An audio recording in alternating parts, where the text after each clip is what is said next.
सभी छात्र छात्राओं को वेद तिवारी का नमस्कार। विद्यार्थियों, इसी तरह की मोटिवेशनल और UP PCS, other state PCS, RO ARO, UP police आदि परीक्षाओं के लिए हैंड राइटिंग नोट्स की वीडियो प्राप्त करने के लिए मेरे चैनल को सब्सक्राइब करना ना भूलें। इस चैनल के माध्यम से आप सभी विषयों के नोट्स की वीडियो प्राप्त कर सकते हैं बिल्कुल फ्री में, और पीडीएफ प्राप्त करने के लिए मेरे टेलीग्राम चैनल को ज्वाइन कर लीजिए। वीडियो में नीचे लिंक दी गई है। जय हिंद, जय भारत, वंदे मातरम, सत्यमेव जयते।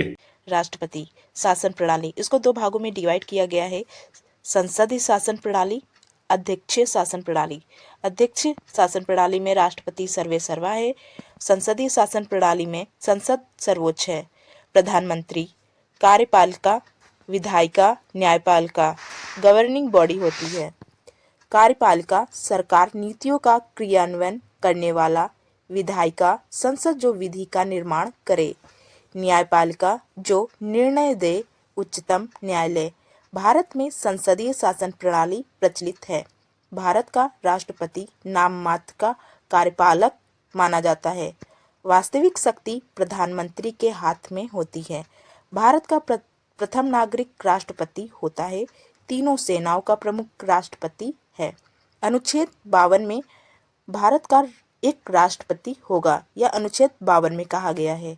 अनुच्छेद 53 संघ की कार्यपालिका शक्ति राष्ट्रपति में निहित होगी, जिसका प्रयोग वह स्वयं संविधान के अनुसार करेगा या अपने अधीनस्थ मंत्रिपरिषद के सहयोग से करेगा, जिसका मुखिया प्रधानमंत्री होगा। अनुच्छेद 54 भारत का राष्ट्रपति अप्रत्यक्ष निर्वाचन का परिणाम होगा। निर्वाचक मंडल, लोकसभा के निर्वाचित सदस्य, राज्यसभा के निर्वाचित सदस्य, विधानसभा के निर्वाचित सदस्य, मनोनीत सदस्य व विधान परिषद सदस्य राष्ट्रपति के निर्वाचन में भाग नहीं लेते। 69वें एवं 70वें संविधान संशोधन द्वारा दिल्ली एवं पांडुचेरी को भी राज्य शब्द में शामिल किया गया है। अनुच्छेद 55 भारत का राष्ट्रपति अनुपातिक प्रतिनिधित्व प्रणाली एकल संक्रमणित मत पद्धति द्वारा चुना जाता है। विधायिका के मत का मूल्य एमएलए, राज्य की कुल जनसंख्या बटे विधान सदस्य के मत का मूल्य गुणे 1/1000 बराबर 1000। संसद सदस्य के मत का मूल्य विधानसभा के सदस्यों के मतों का कुल मूल्य बटे संसद सदस्यों की संख्या गुणे 1000। अनुच्छेद 56 राष्ट्रपति का कार्यकाल। राष्ट्रपति का कार्यकाल सामान्यतः 5 वर्ष का होता है, लेकिन इससे पूर्व भी वह अपना त्यागपत्र उपराष्ट्रपति को सौंप सकता है। उपराष्ट्रपति इसकी सूचना लोकसभा अध्यक्ष को देगा। अनुच्छेद 56 के चौथा राष्ट्रपति को महाभियोग की प्रक्रिया से हटाया जा सकता है, जिसका उल्लेख अनुच्छेद 61 में है। अनुच्छेद 57 भारत का राष्ट्रपति एक से अधिक बार पद पर निर्वाचित हो सकता है। अनुच्छेद 58 राष्ट्रपति पद के लिए योग्यताएं, वह भारत का नागरिक हो, वह 35 वर्ष की उम्र पूर्ण कर चुका हो, लोकसभा सदस्य बनने की योग्यता रखता हो, किसी लाभ के पद पर ना हो। अनुच्छेद 59 राष्ट्रपति पद के लिए वेतन एवं भत्ते। राष्ट्रपति, उपराष्ट्रपति, राज्यपाल, उच्चतम न्यायालय न्यायाधीश का मुख्य न्यायाधीश, उच्चतम न्यायालय के अन्य न्यायाधीश, मुख्य न्यायाधीश, उच्च न्यायालय के अन्य न्यायाधीश, ये सभी के वेतन है। ये आप लोगों को करंट के हिसाब से पढ़ना होगा, इसलिए मैं इससे नहीं बता रही हूँ। तो आगे बढ़ते हैं। वेतन एवं भत्ते का निर्धारण संसद विधि बनाकर करेगी। अनुच्छेद 60 राष्ट्रपति के लिए शपथ का प्रावधान। भारत का राष्ट्रपति उच्चतम न्यायालय के मुख्य न्यायाधीश के समक्ष शपथ ग्रहण करता है। मुख्य न्यायाधीश के अनुपस्थित होने पर कोई भी वरिष्ठ न्यायाधीश उसे शपथ दिलाएगा। अनुच्छेद 61 संविधान के उल्लंघन करने पर भी महाभियोग चलाया जा सकता है। महाभियोग की प्रक्रिया संसद के किसी भी सदन से शुरू की जा सकती है। प्रस्तावना संकल्प के रूप में होना चाहिए। प्रस्तावना 14 दिन पूर्व सूचना के लिए लाया जा सकता है। प्रस्तावना 2/3 बहुमत से पारित किया जाएगा। महाभियोग प्रक्रिया में राष्ट्रपति स्वयं उपस्थित होकर अपना बचाव कर सकता है। अनुच्छेद 62, यदि किसी कारणवश राष्ट्रपति का पद रिक्त हो जाए तो 6 माह के अंदर उसका पद भरा जाना चाहिए। राष्ट्रपति का पद रिक्त हो जाने पर उपराष्ट्रपति राष्ट्रपति के रूप में कार्य करेगा। यदि उपराष्ट्रपति का पद भी रिक्त हो तो भारत का मुख्य न्यायाधीश राष्ट्रपति के रूप में कार्य करेगा। एम हिदायतुल्ला एकमात्र न्यायाधीश रहे हैं जिन्होंने राष्ट्रपति के रूप में भी कार्य किया है। अनुच्छेद 63, उपराष्ट्रपति। भारत का एक उपराष्ट्रपति होगा। अनुच्छेद 64, उपराष्ट्रपति राज्यसभा का पदेन सभापति होता है। अनुच्छेद 65, राष्ट्रपति का पद रिक्त रहने पर उपराष्ट्रपति राष्ट्रपति के रूप में कार्य करेगा। अनुच्छेद 66, उपराष्ट्रपति का निर्वाचन मंडल सिर्फ संसद सदस्य उपराष्ट्रपति का चुनाव करते हैं। संसद सदस्य, लोकसभा सदस्य, राज्यसभा सदस्य। अनुपातिक प्रतिनिधित्व प्रणाली, एकल संक्रमणित मत पद्धति। अनुच्छेद 66 का उपराष्ट्रपति के लिए योग्यताएं, वह भारत का नागरिक हो, वह 35 वर्ष की उम्र पूर्ण कर चुका हो, राज्यसभा का सदस्य बनने की योग्यता रखता हो, लाभ के पद पर न हो। अनुच्छेद 67, कार्यकाल 5 वर्ष। उपराष्ट्रपति अपना त्यागपत्र राष्ट्रपति को सौंपेगा। लोकसभा के साधारण बहुमत से ही हटाया जा सकता है। उपराष्ट्रपति के हटाने की प्रक्रिया राज्यसभा से शुरू की जा सकती है। अनुच्छेद 68, उपराष्ट्रपति का पद रिक्त होने पर 6 माह में भरा जा सकता है। अनुच्छेद 69, उपराष्ट्रपति के लिए शपथ का प्रावधान। अनुच्छेद 70, अन्य आकस्मिकताओं के चलते उपराष्ट्रपति राष्ट्रपति के रूप में कार्य करेगा। अनुच्छेद 71, राष्ट्रपति एवं उपराष्ट्रपति के निर्वाचन से संबंधित कोई भी विवाद होने पर इसका निर्णय उच्चतम न्यायालय करेगा। अनुच्छेद 72, राष्ट्रपति के क्षमादान करने की शक्ति। राष्ट्रपति किसी भी सजा पाए व्यक्ति की सजा को कम कर सकता है, उसकी प्रकृति बदल सकता है, यहाँ तक कि उसकी मृत्यु दंड को भी माफ कर सकता है। अनुच्छेद 73, राष्ट्रपति की कार्यपालिका शक्ति का विस्तार। नियुक्ति करने का अधिकार। उच्चतम न्यायालय के न्यायाधीश की नियुक्ति, मुख्य न्यायाधीश के परामर्श पर अन्य न्यायाधीशों की नियुक्ति। प्रधानमंत्री का मनोनयन, नियंत्रक एवं महालेख परीक्षण की नियुक्ति, CAG। महान्यायाधीश की नियुक्ति, लोक सेवा आयोग के सदस्यों की नियुक्ति। अनुच्छेद 74, राष्ट्रपति के परामर्श हेतु एक मंत्रिपरिषद होगी। अनुच्छेद 75 खंड ए, प्रधानमंत्री मंत्रिपरिषद का प्रमुख होगा। लोकसभा के बहुमत दल के नेता को राष्ट्रपति प्रधानमंत्री मनोनीत करेगा। प्रधानमंत्री का मनोनयन राष्ट्रपति द्वारा होगा। खंड सेकंड, मंत्रीगण राष्ट्रपति के प्रसाद पर्यंत अपना पद धारण करेगा। खंड थर्ड, मंत्रिपरिषद लोकसभा निम्न सदन के प्रति उत्तरदायी होती है। यदि सरकार लोकसभा में विश्वास मत खो देती है तो उसे नैतिकता के आधार पर त्यागपत्र दे देना चाहिए। खंड चौथा, मंत्रीगण के लिए शपथ का प्रावधान। खंड पांचवा, किसी भी व्यक्ति को 6 माह के लिए बनाया जा सकता है। खंड छठा, मंत्रियों के लिए वेतन एवं भत्तों का प्रावधान। अनुच्छेद 76, भारत का एक महान्यायाधीश होगा। भारत सरकार का विधि परामर्शदाता का प्रथम विधि अधिकारी महान्यायाधीश। महान्यायाधीश देश के किसी भी न्यायालय में सुनवाई कर सकता है। महान्यायाधीश संसद का सदस्य न होते हुए भी संसदीय कार्यवाही में भाग ले सकता है, परंतु मतदान नहीं कर सकता। अनुच्छेद 77, भारत के समस्त कार्य राष्ट्रपति के नाम से किए जा सकते हैं। अनुच्छेद 78, संघ की कार्यपालिका शक्ति का प्रयोग करने में राष्ट्रपति प्रधानमंत्री से परामर्श ले सकता है। राष्ट्रपति की आपातकालीन शक्तियां 3 में हैं। अनुच्छेद 352, 356, 360। अनुच्छेद 352, राष्ट्रीय आपात, युद्ध, बाह्य आक्रमण एवं सशस्त्र सैनिक विद्रोह होने पर राष्ट्रपति आपातकाल की घोषणा मंत्रिमंडल के परामर्श से कर सकेगा। अब तक 3 बार राष्ट्रपति आपात की घोषणा की गई है। 2 बार पाकिस्तान युद्ध के समय, 1 बार चीन के युद्ध के समय। पाकिस्तान से युद्ध का समय 1962-1976, चीन से युद्ध का समय 1965। आपातकाल स्थिति में समस्त अधिकार एवं शक्ति राष्ट्रपति एवं संसद में निहित हो जाती हैं। राज्य सरकारें भंग कर दी जाती हैं। राज्य सूची के विषय पर भी कानून बनाने का अधिकार संसद को प्राप्त हो जाता है। समस्त मूल अधिकार स्वतः निलंबित हो जाते हैं। अनुच्छेद 20-21 किसी भी दशा में निलंबित नहीं होता। अनुच्छेद 356 राष्ट्रपति शासन। राज्यों में संवैधानिक तंत्र विफल होने पर राज्यपाल राष्ट्रपति शासन की अनुशंसा करता है। राज्यपाल की अनुशंसा पर ही राष्ट्रपति शासन लागू किया जाता है। अनुच्छेद 360 वित्तीय आपात का उपबंध। भारत में अब तक एक भी बार वित्तीय आपातकाल की घोषणा नहीं की गई है। वित्तीय आपात से तात्पर्य यह है कि जब सरकार पूर्णतः आर्थिक रूप से कमजोर हो जाए। अध्यादेश जारी करने की शक्ति। अनुच्छेद 123 यह राष्ट्रपति विशेषाधिकार है। इसे राष्ट्रपति का विधिक अधिकार कहा जाता है।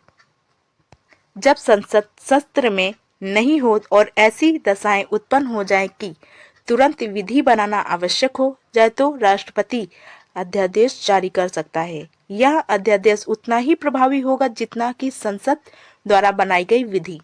जैसे ही संसद सत्र में आएगी, अध्यादेश संसद में पेश किया जाएगा। 6 सप्ताह में निष्प्रभावी हो सकता है। राष्ट्रपति अध्यादेश को वापस भी ले सकता है। संविधान में राज्यपाल के बारे में पढ़ेंगे, किस अनुच्छेद में है, क्या इसकी विशेषता है, कैसे इसकी नियुक्ति होती है, इन सभी के बारे में आज हम चर्चा करेंगे। तो आइए वीडियो ध्यान से देखते व सुनते हैं। अनुच्छेद 153 राज्यपाल। प्रत्येक राज्य में एक राज्यपाल होगा। 2 या 2 से अधिक राज्यों का राज्यपाल भी बनाया जा सकता है। अनुच्छेद 154 राज्य की कार्यपालिका शक्ति राज्यपाल में निहित होगी, जिसका प्रयोग वह स्वयं संविधान के अनुसार करेगा अथवा मंत्रिपरिषद के परामर्श से करेगा, जिसका मुखिया मुख्यमंत्री होगा। महत्वपूर्ण अधिकारियों का मासिक वेतन है। ये आप लोगों को करंट के हिसाब से पढ़ना होगा, तो आप लोग इसको देख लीजिएगा। अनुच्छेद 155 राज्यपाल केंद्र सरकार व राज्य के मध्य एक एजेंट के रूप में कार्य करेगा। अनुच्छेद 156 राज्यपाल की नियुक्ति का प्रावधान। राज्यपाल केंद्र सरकार द्वारा नामित कोई भी व्यक्ति हो सकता है। राज्यपाल की नियुक्ति राष्ट्रपति करेगा। राज्यपाल का कार्यकाल 5 वर्ष का होता है। राज्यपाल को 5 वर्ष से पूर्व भी हटाया जा सकता है अथवा वह अपना त्यागपत्र राष्ट्रपति को देता है। अनुच्छेद 157 राज्यपाल पद के लिए योग्यताएं क्या होती हैं, इसकी योग्यताएं जानेंगे। वह भारत का नागरिक हो, वह 35 वर्ष की उम्र पूरी कर चुका हो, किसी प्रकार से लाभ के पद पर ना हो, वह राज्य विधानसभा का सदस्य चुने जाने योग्य हो। अनुच्छेद 158 राज्यपाल सदन के किसी भी सदन का सदस्य नहीं हो सकता है। ना तो संसद का सदस्य होगा, ना ही विधानमंडल का। राज्यपाल राष्ट्रपति के प्रति उत्तरदायी होता है। राज्यपाल का वेतन एवं भत्ता राज्य की संचित निधि से दिए जाएंगे। राज्यपाल के कार्य: मुख्यमंत्री की नियुक्ति करना। मुख्यमंत्री के परामर्श से अन्य मंत्रियों की नियुक्ति राज्यपाल करेगा। राज्यों में संवैधानिक तंत्र विफल हो जाने पर राष्ट्रपति शासन की मांग राज्यपाल द्वारा की जाती है। अध्यादेश जारी करने की शक्ति अनुच्छेद 213 में है। आज संविधान में उच्चतम न्यायालय पढ़ेंगे, तो आइए वीडियो ध्यान से देखते व सुनते हैं। उच्चतम न्यायालय अनुच्छेद 124 से 147 तक है। भारत में पहली बार उच्चतम न्यायालय का गठन कलकत्ता में 1773 के रेगुलेटिंग एक्ट के द्वारा किया गया है। चार्टर का मतलब राजज्ञा होता है। अनुच्छेद 124 भारत का एक उच्चतम न्यायालय होगा। इसमें न्यायाधीशों की संख्या कितनी होगी, इसका निर्णय संसद विधि बनाकर करेगी। वर्तमान में एक मुख्य न्यायाधीश होगा। मुख्य न्यायाधीश भारत का सर्वोच्च न्यायालय के 91वें मुख्य न्यायाधीश संजीव खन्ना हैं। अनुच्छेद 124 का प्रथम, मुख्य न्यायाधीश की नियुक्ति राष्ट्रपति द्वारा की जाएगी। अन्य न्यायाधीशों की नियुक्ति राष्ट्रपति मुख्य न्यायाधीश के परामर्श से करेगा। संविधान का संरक्षण उच्चतम न्यायालय को कहा जाता है। अनुच्छेद 124 का सेकंड, उच्चतम न्यायालय का न्यायाधीश 65 वर्ष की उम्र तक अपने पद पर रह सकता है, अर्थात न्यायाधीश की सेवानिवृत्ति आयु 65 वर्ष है। न्यायाधीश राष्ट्रपति को संबोधित कर अपना त्यागपत्र दे सकता है। अनुच्छेद 124 का चौथा और पांचवा, उच्चतम न्यायालय के न्यायाधीशों को हटाए जाने की प्रक्रिया का उल्लेख है। न्यायाधीश को सिर्फ 2 आधारों पर हटाया जा सकता है: सिद्ध कदाचार, संविधान का उल्लंघन। हटाए जाने के लिए विशेष प्रस्ताव की आवश्यकता होती है, जो संसद को दोनों सदनों द्वारा 2/3 बहुमत से पारित होना आवश्यक है। अनुच्छेद 124 का 7, उच्चतम न्यायालय का न्यायाधीश सेवानिवृत्त हो जाने के बाद भारत के किसी भी न्यायालय में वकालत नहीं कर सकता। अनुच्छेद 125, उच्चतम न्यायालय के न्यायाधीशों के वेतन एवं भत्ते का उल्लेख है। जैसे संसद विधि बनाकर निर्धारित करे, क्योंकि विधि बनाने का अधिकार संसद को है। अनुच्छेद 126, कार्यवाहक न्यायाधीश, यदि मुख्य न्यायाधीश के पद किसी कारण से रिक्त हो तो राष्ट्रपति किसी भी वरिष्ठतम न्यायाधीश को कार्यवाहक न्यायाधीश मनोनीत कर सकता है।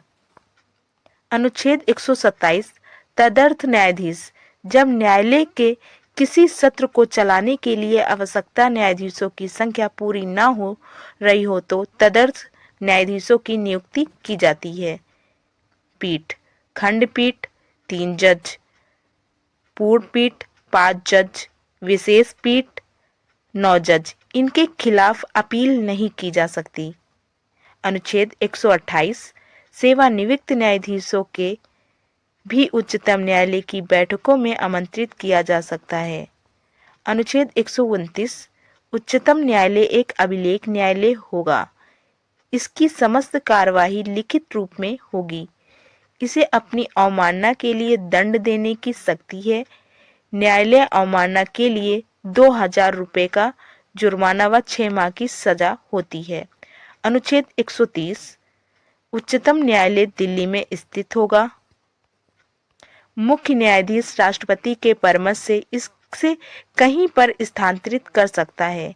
131, उच्चतम न्यायालय का प्रारंभिक क्षेत्र अधिकार, जब कोई विवाद संघ व राज्य क्षेत्र के बीच, जब कोई विवाद 2 या 2 से अधिक राज्यों के बीच हो, जब संघ व कोई राज्य एक तरफ बाकी अन्य दूसरी तरफ।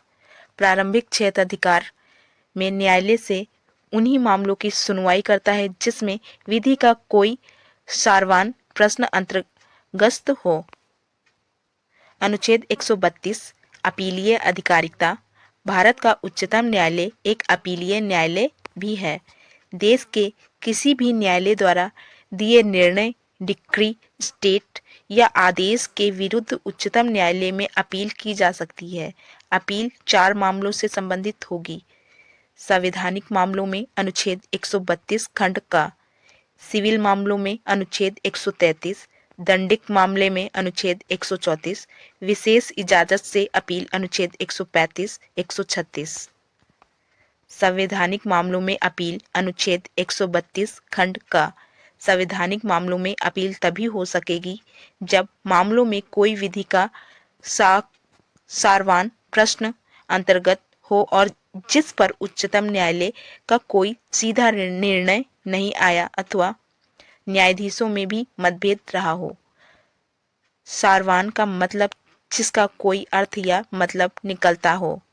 अनुच्छेद 133, सिविल मामलों में अपील, सिविल मामले में अपील तभी की जा सकती है जब उच्चतम न्यायालय की नज़र में मामला लोक महत्व का है और उस पर उच्चतम न्यायालय से ही निर्वाचन करना आवश्यक है। दंडिक मामलों में अपील अनुच्छेद 134, दंडिक मामले में अपील तभी की जा सकती है जब किसी व्यक्ति को दोष मुक्त निर्णय के बदले उच्च न्यायालय द्वारा मृत्यु दंड दे दिया जाता है, जब उच्च न्यायालय ने स्वयं मामले को अपने पास मंगाकर मृत्युदंड दे दिया हो। अनुच्छेद 134 खंड का संसद उच्चतम न्यायालय की आधिकारिकता को बढ़ा सकती है। अनुच्छेद 135 साधारण अपील। अनुच्छेद 136 विशेष इजाजत से अपील। अनुच्छेद 136 विशेष इजाजत से अपील की शक्ति देता है। यह उच्चतम न्यायालय को सर्वाधिक शक्ति प्रदान कर सकता है। अब अपील किसी भी निर्णय, डिक्री या आदेश के विरुद्ध की जा सकेगी, चाहे वह अंतिम हो अथवा नहीं। अनुच्छेद 137 उच्चतम न्यायालय पुनरावलोकन शक्ति। उच्चतम न्यायालय अपने ही निर्णय की पुनः जांच कर सकता है। अनुच्छेद 138 संसद उच्चतम न्यायालय के अधिकार क्षेत्र में वृद्धि कर सकती है। अनुच्छेद 139 अन्य मामलों में रिट। अनुच्छेद 140 उच्चतम न्यायालय की अनुसांगिक शक्तियां। अनुच्छेद 141 उच्चतम न्यायालय की विधियां सब पर बाध्यकारी होंगी। अनुच्छेद 142 उच्चतम न्यायालय कोई भी विधि बना सकती है।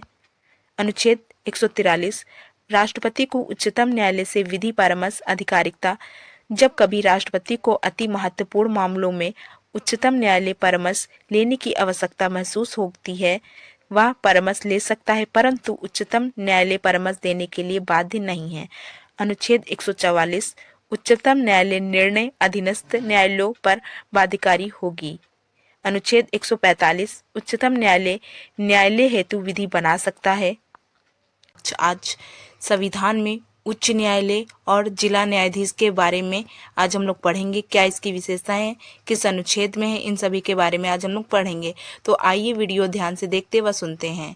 अनुच्छेद 214 से 232 तक है उच्च न्यायालय।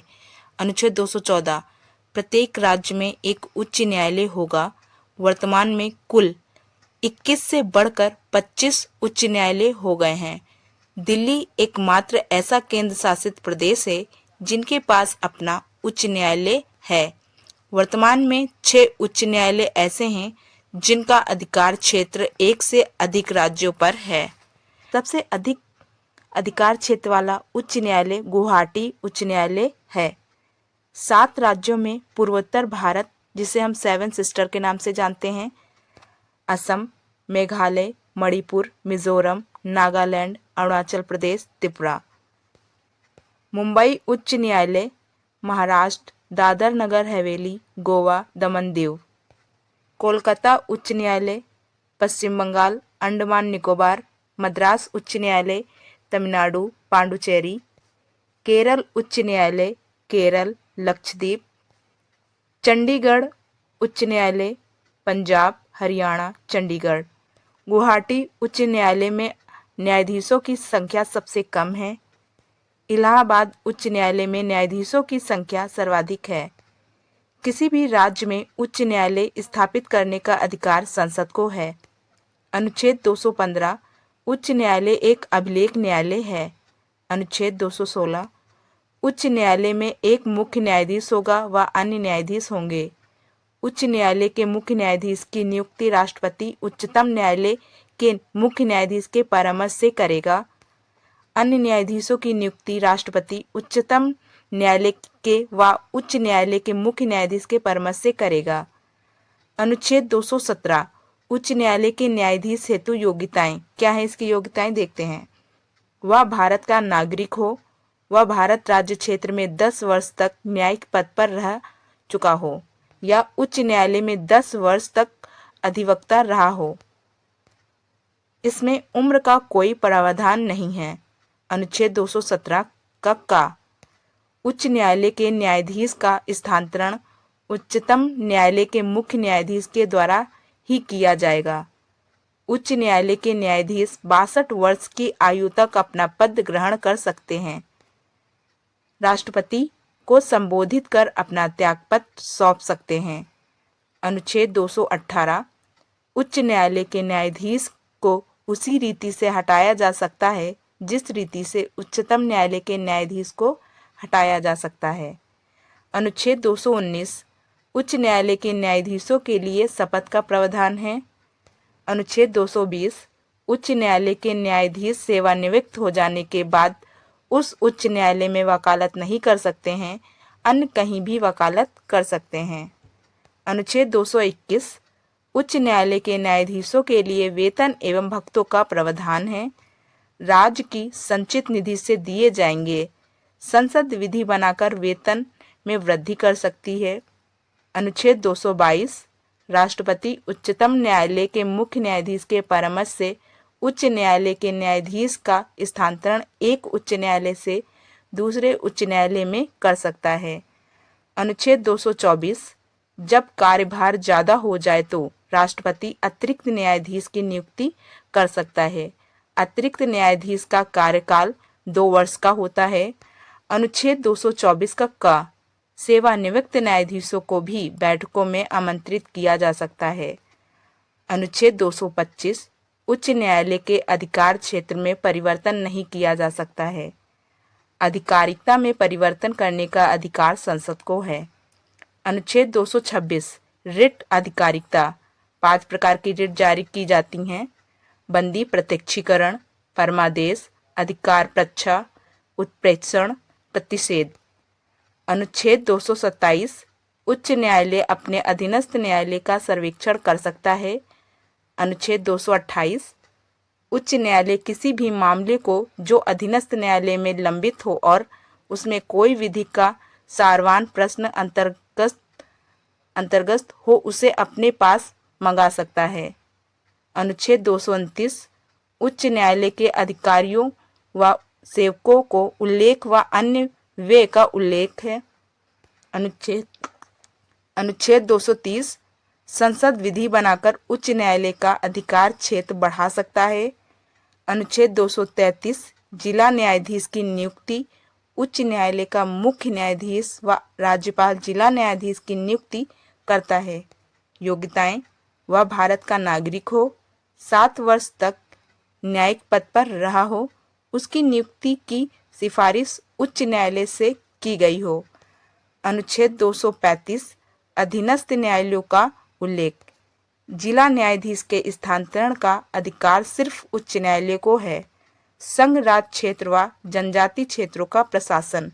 अनुच्छेद 239 से 244 का अनुच्छेद 239 संघ राज्य क्षेत्रों का प्रशासन राष्ट्रपति द्वारा देखा जाता है।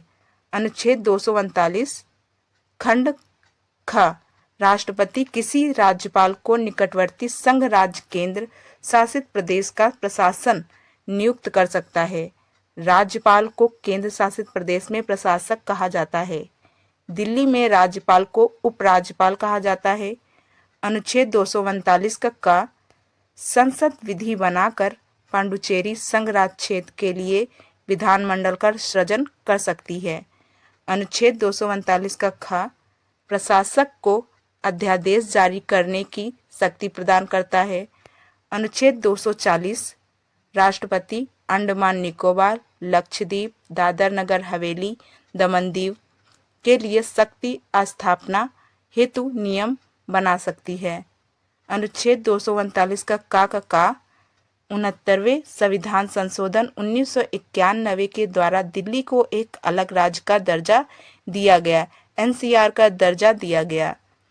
एकमात्र केंद्र शासित प्रदेश जहां राज्यपाल को उपराज्यपाल कहा जाता है। केंद्र शासित प्रदेश के मुख्यमंत्री की नियुक्ति राष्ट्रपति द्वारा किया जाएगा। अनुच्छेद 241 संसद विधि बनाकर उच्च न्यायालय की स्थापना केंद्र शासित प्रदेश में भी कर सकती है। राष्ट्रपति संविधान में पंचायती राज पढ़ेंगे, तो आइए वीडियो ध्यान से देखते हैं।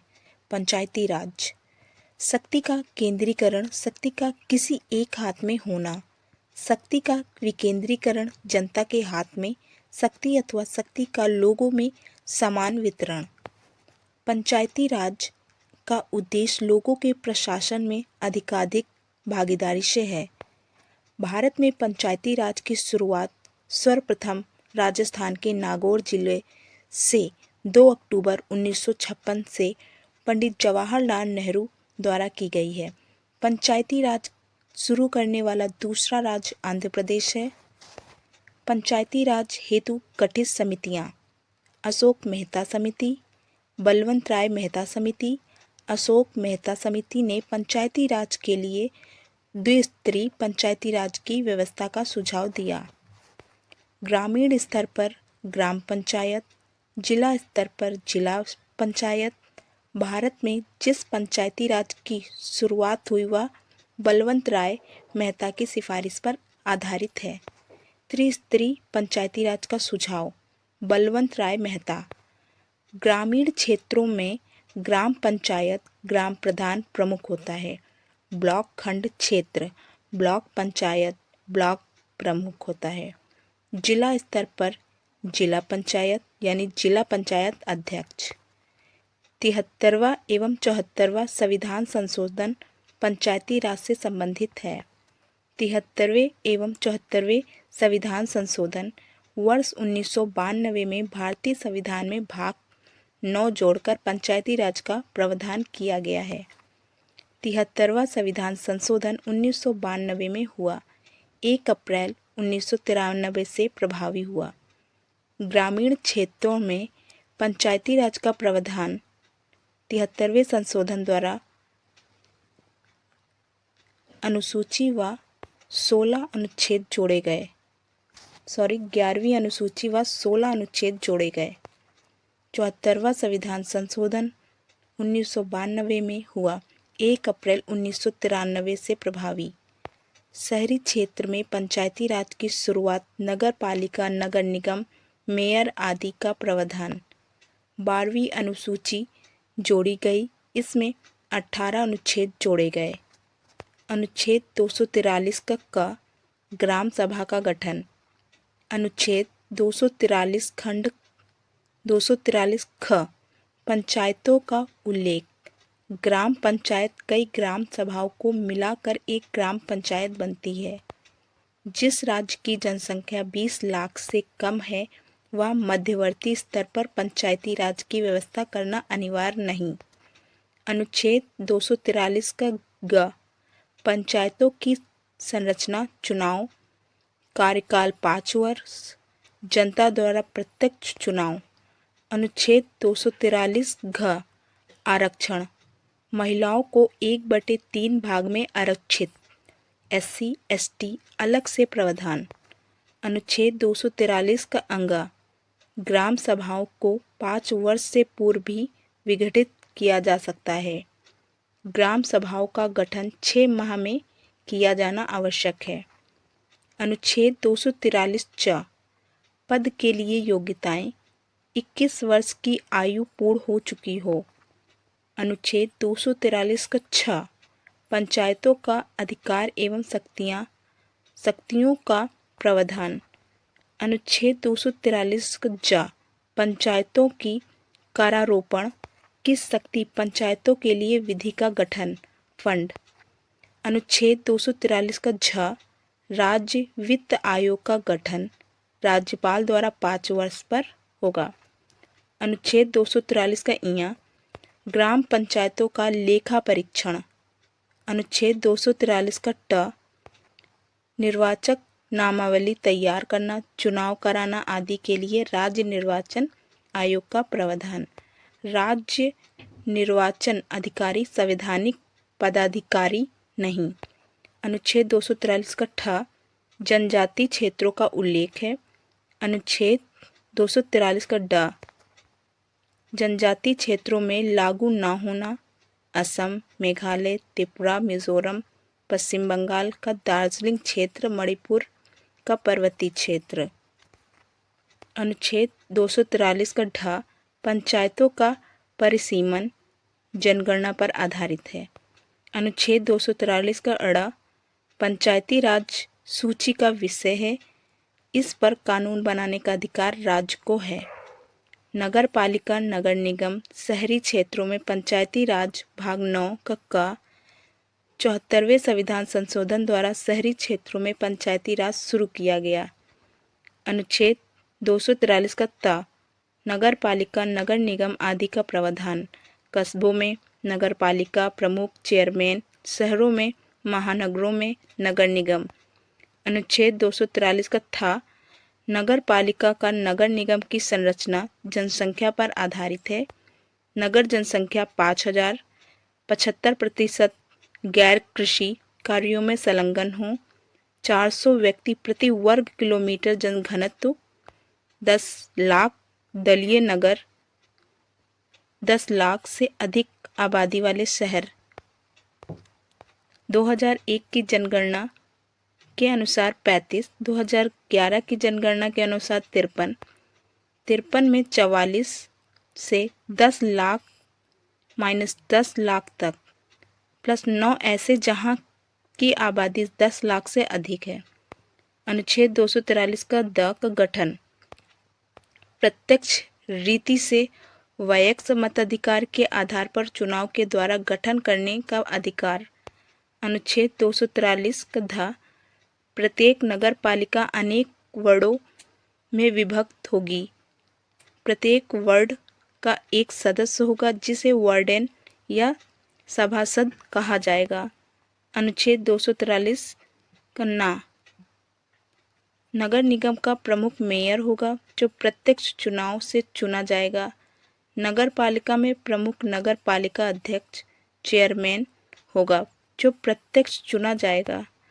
अनुच्छेद 243 का पा, कार्यकाल 5 वर्ष, विघटन 5 वर्ष से पूर्व भी संभव है। पुनर्निर्वाचन 6 माह में हो जाना अत्यंत ही आवश्यक है। अनुच्छेद 243 का फा, यदि वह सिद्ध दोष अपराधी हो, यदि वह सदस्य होने के साथ साथ लाभ के पद पर हो। अनुच्छेद 243 बा, नगर पालिकाओं की अधिकार एवं शक्तियां।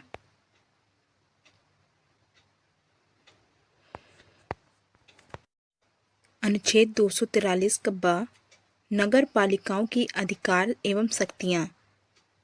टोल टैक्स, फुटपाथ कर, सड़क प्रबंधन, रोड टैक्स, मार्केट टैक्स, जल कर, गृह कर, पार्क होल्डिंग्स कर। अनुच्छेद 243 भा, नगर पालिका की कर लगाने की शक्ति है। अनुच्छेद 243 माँ, वित्त आयोग का गठन, राज्य वित्त आयोग का गठन शहरी क्षेत्रों एवं ग्रामीण क्षेत्रों में दोनों के लिए वित्त सहायता उपलब्ध कराने हेतु की गई। अनुच्छेद 243 या, नगर पालिकाओं का लेखा परीक्षण। अनुच्छेद 243 या का राज्य निर्वाचन एक होगा जो शहरी पंचायत राज एवं ग्रामीण पंचायती राज दोनों के लिए निर्वाचन का प्रावधान करेगा। अनुच्छेद 243 या का खा, जिला योजना समिति का गठन, प्रत्येक जिले में एक जिला योजना समिति का गठन किया जाएगा। यह समिति नगर पालिका द्वारा बनाई गई योजनाओं को क्रियान्वित करने का कार्य करती है। जिला योजना समिति सांसद, विधायक, जिला पंचायत सदस्य, जिला पंचायत अध्यक्ष। अनुच्छेद 243 या का ग, महानगर योजना समिति।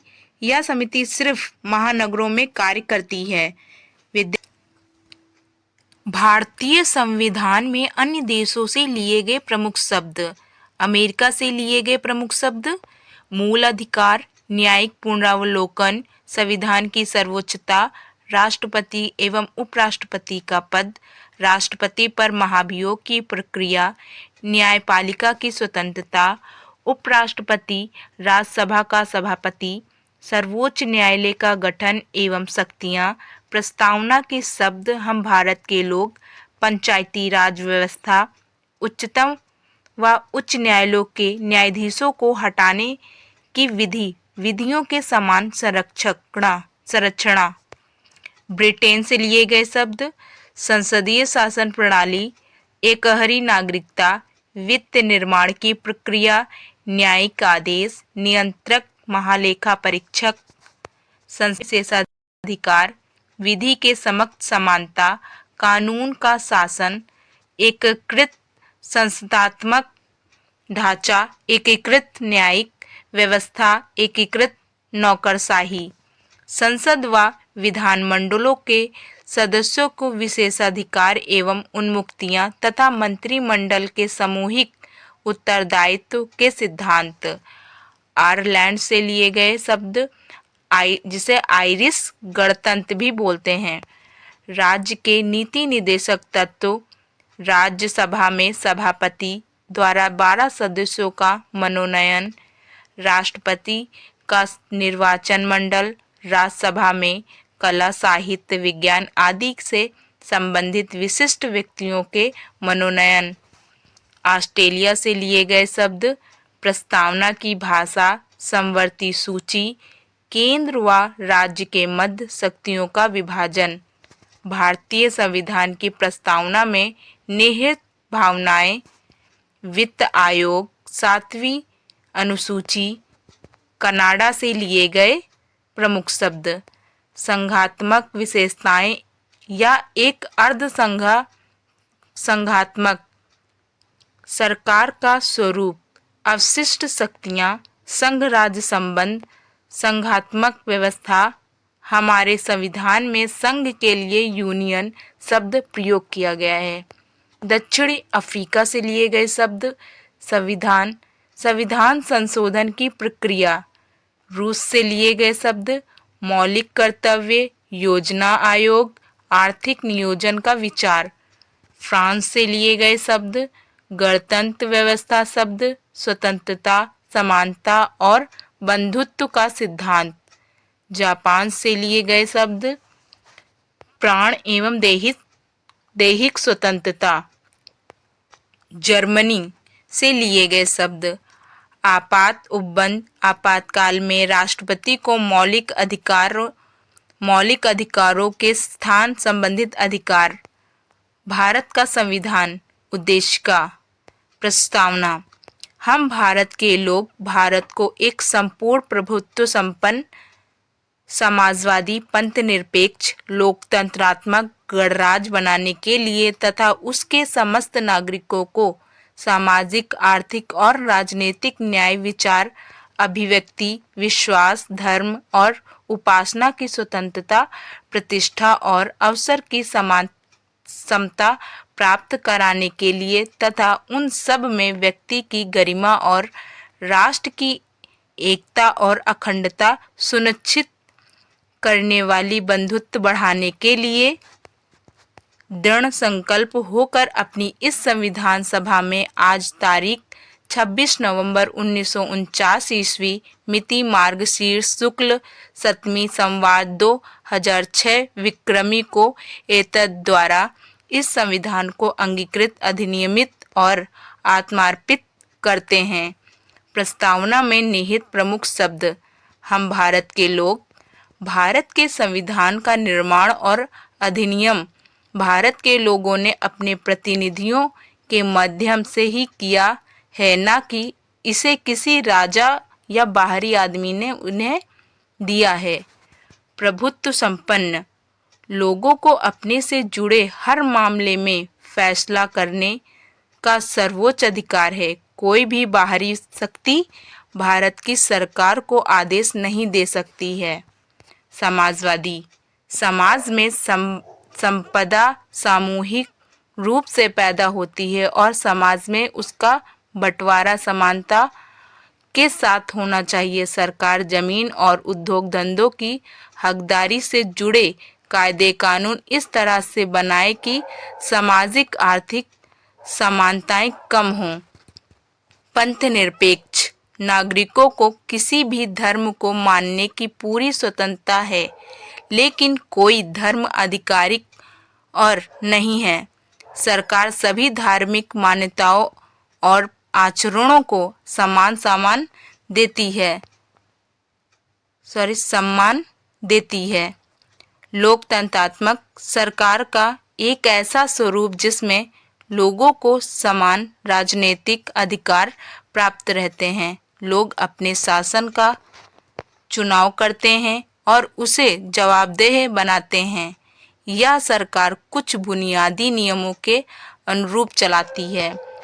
गणराज्य। शासन का प्रमुख लोगों द्वारा चुना हुआ व्यक्ति होगा, न कि किसी वंश या राजा का खानदान का होगा।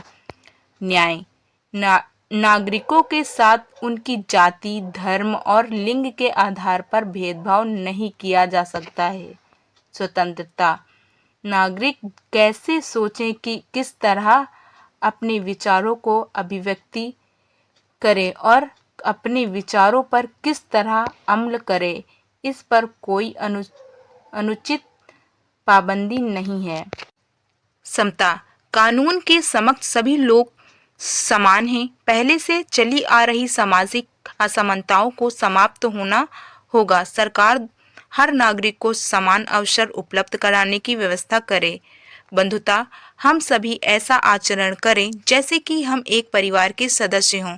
कोई भी नागरिक किसी दूसरे नागरिक को अपने से कमतर न माने। इंद्री बेरुबारी यूनियन बनाम भारत संघ। इंद्री बेरुबारी यूनियन बनाम भारत संघ के वाद में यह कहा गया है कि प्रस्तावना संविधान का भाग नहीं है। केशवानंद भारती बनाम केरल राज्य। केशवानंद भारती बनाम केरल राज्य के वाद में उच्चतम न्यायालय ने अपने पूर्ण निर्णयों को पलट दिया और कहा कि प्रस्तावना संविधान का भाग है। प्रस्तावना का महत्व। लोक कल्याणकारी राज्य की संकल्पना। संविधान निर्माताओं को उद्देश्य स्पष्ट होता है।